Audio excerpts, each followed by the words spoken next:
What is up, my ducks and drakes? Welcome to the Crowded Lake, and today we are reading Chapter 7 of The Awful Battle of the Pekes and What's Possible by me. If you'd like to read the fic on fanfiction.net, AO3, or Wattpad, you could do so with any of the links in the description below. If you'd like to recommend a fic to be read in the future, either authored by you or someone else from literally probably any fandom, you could do so with the Google form in the description.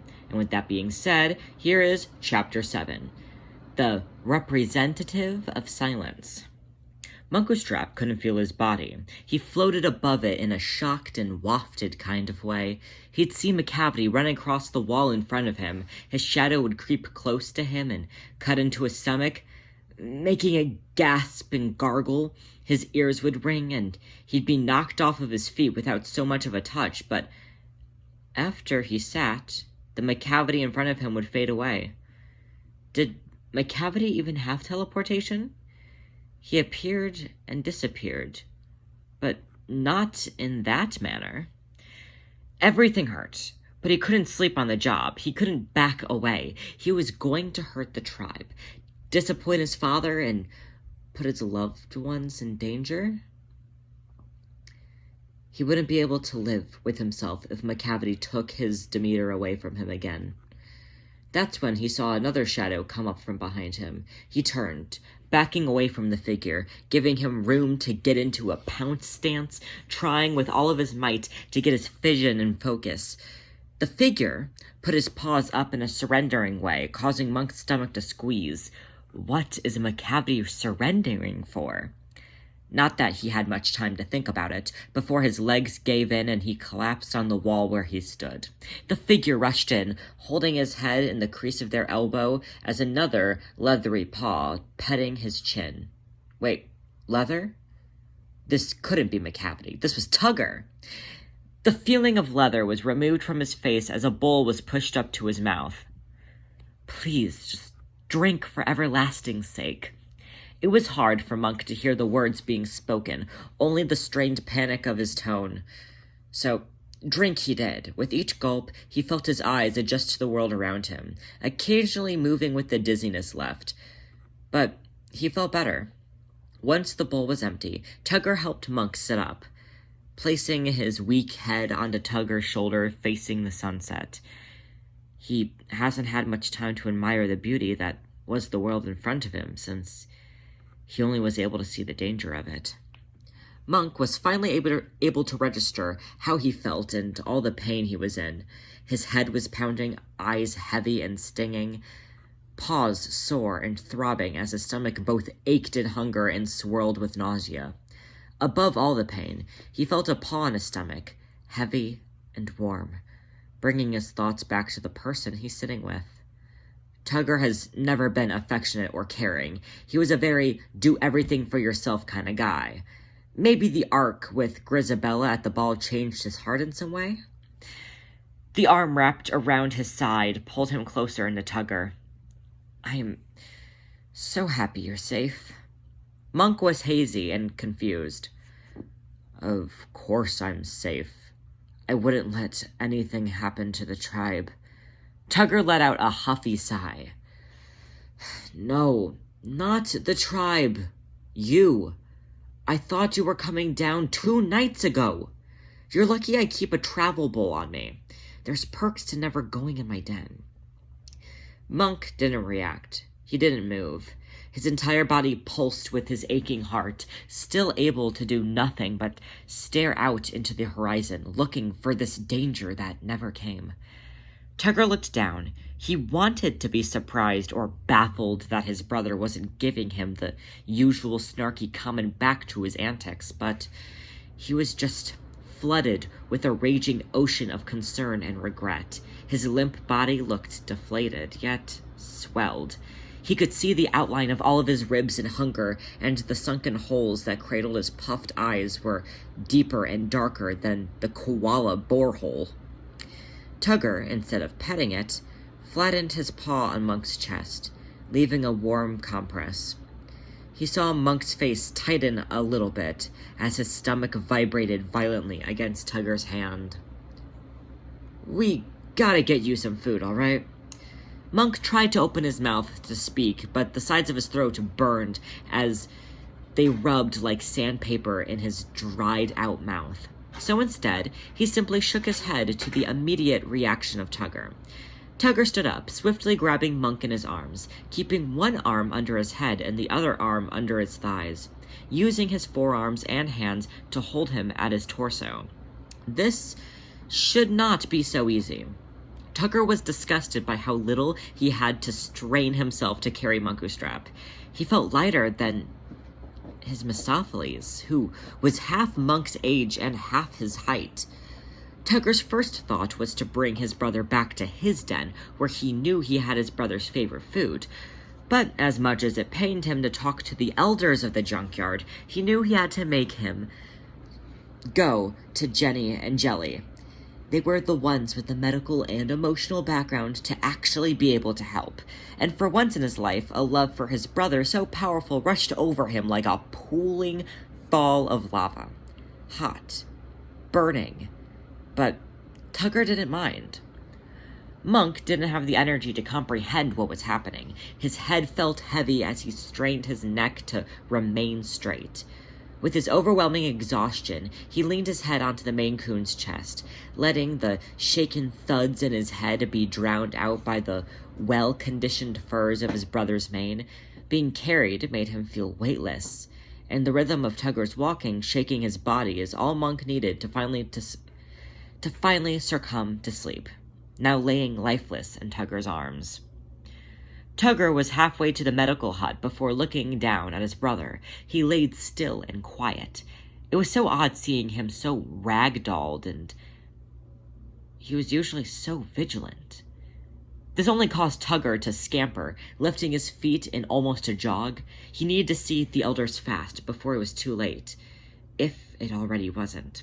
He held Monk tighter to his chest, giving him whatever warmth he could offer to the husk of a body laid in his arms. He hated the way his ribs moved in his hands as he walked. It was disturbing and gross. The medical den was just down the way. Tugger closed in his arms, tucking Monk into him, and put himself into hyperdrive. He rushed to the front door, getting ready to pound on it and wait to be let in, but opted out to just opening the door and walking in for himself. Jenny Anydots and Jelly Lorem were both leaned over the counter, chattering as both of their heads turned when Tugger entered. There was a quick flash of irritants before their eyes grew wide, letting panic and worry stick to them like a fly trap. Jenny walked in closer, taking a paw between Monk's shoulder blade and chest, finding a pulse. He's still alive, but I don't know for how much longer. Jell, get some fish paste for me and some water. Tugger, Monk probably needs some familiarity. He likes rocks. He has a rock he likes, I think. Maybe a stick? His favorite bowl? Anything familiar for him to wake up to? Something to keep him grounded. Tugger had to think for a second.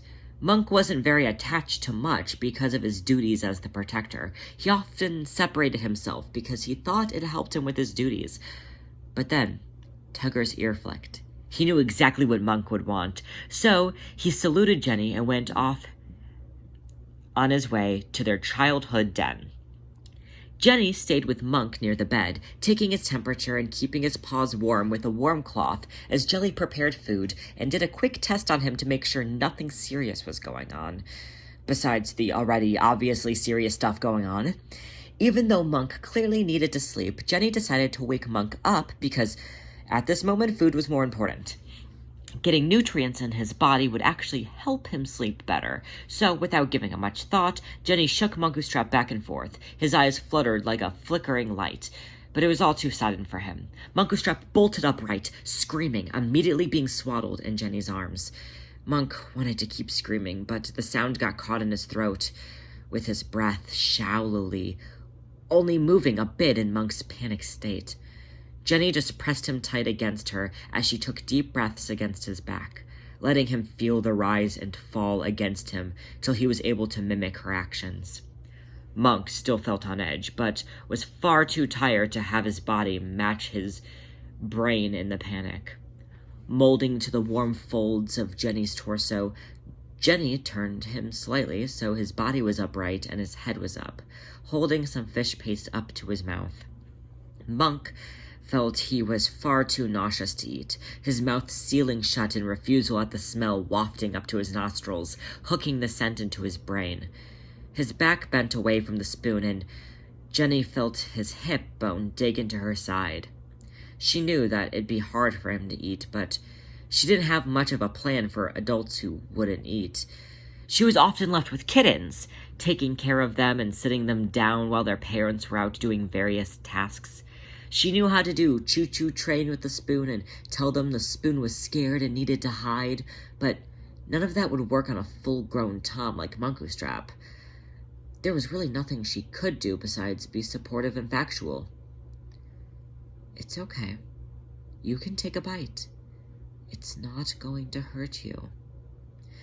Monk was still left frozen, too stunned to talk and too sick to want to eat anything despite his hunger.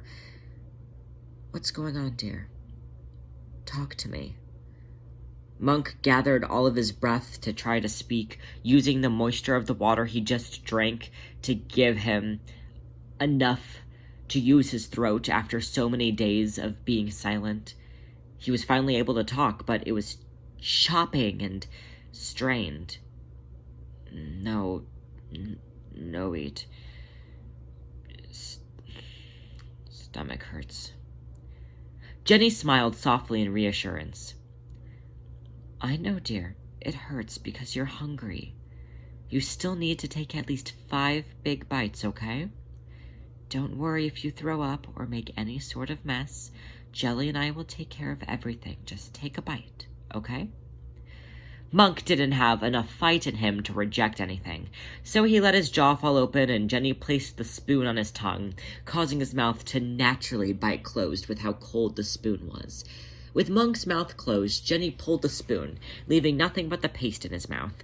Monk's lungs tightened as he prepared to swallow the food in his mouth. The longer it sat, the longer the flavor soaked into his tongue and drowned his head. It made him queasy. Finally, with enough saliva built up in his mouth, he was able to swallow the paste, being able to feel each globby swish as it transferred from his throat to his stomach, landing with a sudden plop. He went through this the 5 times he silently promised to Jenny. Each time swallowing got easier as he kept the food down, though that was becoming harder. He felt each bite hit the bottom of his stomach like a bowling ball hitting a bunch of pins, sudden and loud. Even with the difficulties he faced, he still managed to eat and keep it all down, being held onto by Jenny after he shakily took his last bite. "Good boy. I'm so proud of you." The words were followed by a head kiss that put Monk in bliss. He wasn't full by any means, but his stomach wasn't numb anymore, so he could feel his hunger rattle inside of him, like chains on a train. He didn't want to focus on that feeling. The feeling that told him to keep putting the cold spoon in his mouth. The feeling that told him to continue feeling the food track down his pipe, heavy and warm. He decided instead to focus on the paws of Jenny running up and down his back, pushing his fur upward before smoothing it back down again, almost letting that side of the hair that's never felt the air before beneath for the first time. Jenny looked down at Monk, seeing that he was no longer fighting to breathe, letting herself lay down below him so he could finally rest. Munkustrap felt his weight redistribute and thought of himself as one of those dolls with the weighted eyes. As he shifted back, so did his eyes shift closed as he finally got to relieve himself into a much-needed slumber. Jenny felt as his body, that was scarily too light just moments before, got a bit heavier with the drowsiness. Jelly looked over at Jenny under the tall Tom. "He really is just a big kitten, isn't he?" Jenny could only sigh. "All cats are. It's that part of every cat we must cherish and keep safe.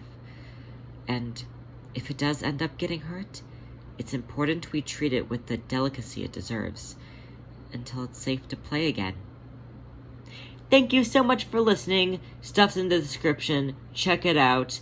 Much like Jenny trying to take care of Munkustrap, Do your best.